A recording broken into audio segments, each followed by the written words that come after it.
Nonsense knowing Rohan. So I'm the Vice President of the SWAPP SOC, Rohan Wolsey.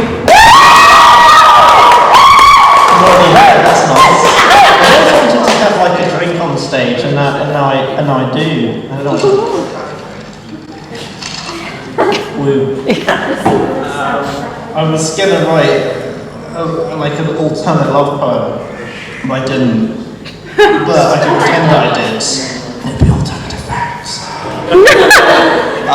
Instead, I've got a poem that is new enough that no one's heard it, but weird enough that no one should. Best description ever. I'm gonna do it anyway, and you can't stop me. Hang on a minute. It's better. It's maybe better. Alright. In the small town of Grumsburg, Hamish was a living legend, the greatest hero ever to grace that little backwater, an excruciatingly old man who could fit no less than 17 sugar cubes into his mouth at once. And I hated him. He blitzed through the sugar cube eating regionals, slammed, that was funny when it was in a slammed the finals and toured national stadiums. He became so celebrated for literally eating when I was struggling with new ways to define worthlessness. So I set out to destroy him. In true movie showdown style, I challenged him to his own game, sugar. I sat opposite the man. He nods at me. He always nods. He's so polite. The crowd nods too. They are indoctrinated in his ways. Our duel began. I watched in horror as the old man placed 14 sugar cubes into his mouth without blinking. He wasn't even trying.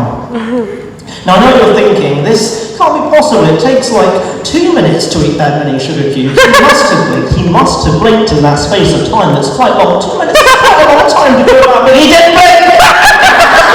He didn't blink. His cheeks expanded like sausage balloons. I could only fit 5 cubes into my pathetic, tiny little mouth.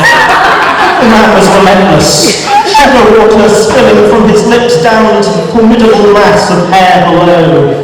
It's a good beard. I coveted that resplendent beard. Another thing I couldn't achieve. And he knew it. He gloated and taunted me, wordlessly and without motion. Some people say he didn't taunt me at all, but I saw him taunting me. He did.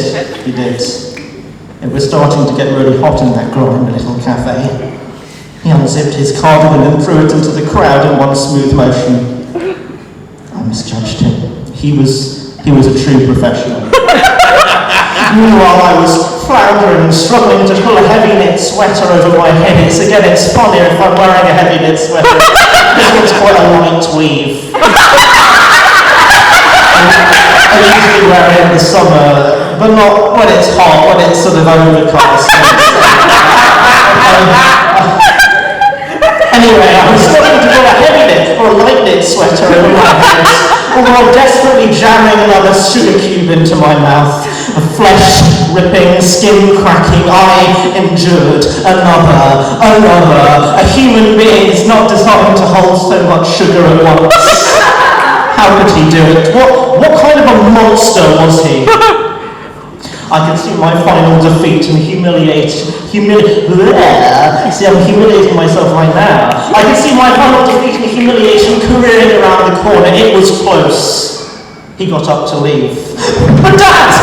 A massive sugar came spewing out of my mouth in all conceivable states of matter. Sugar cubes coated in sickly syrup scattered across the room, dashed to pieces upon impact. He turned and looked at me sternly. His voice cut through the air and wrapped around me like bedtime blankets or a formal hug. He hissed.